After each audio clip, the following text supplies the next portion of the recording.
Magandang hapon, ako si Elise Cho.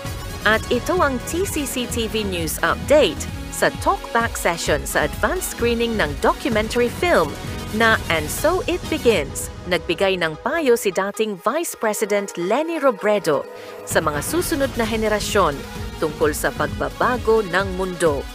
Habang ang mga kabataan ay sabik na gumawa ng pagbabago at baguhin ang mundo, kinilala ni Robredo na ang daan tungo sa pagbabago ay maaaring hindi malinaw at napakalaki, na maaaring humantong sa isang pakiramdam ng kawalan ng kakayahan at kawalan ng pag-asa. Gayunpaman, nabanggit niya na kahit na ang maliit na espasyo ay maaaring makatulong na gumawa ng isang pagkakaiba.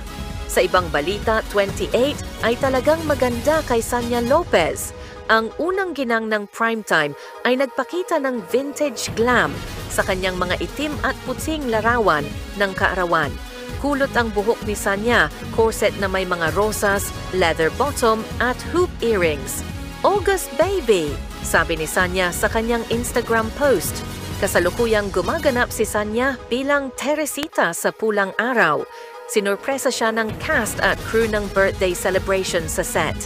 Pulang Araw traces the intertwined lives of 4 childhood friends: Adelina, Barbie Forteza, Teresita, Sanya, Hiroshi, David Licauco, and Eduardo Alden Richards.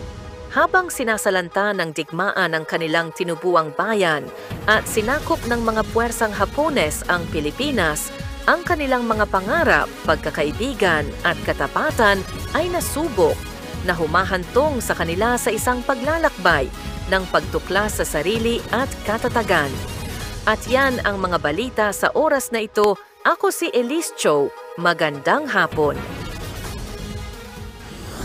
Malaking pader sa isang construction site sa Makati. Gumuho, isang construction worker, patay. 2 babae, patay matapos pagsasaksakin ng ice pick sa Imus, Cavite.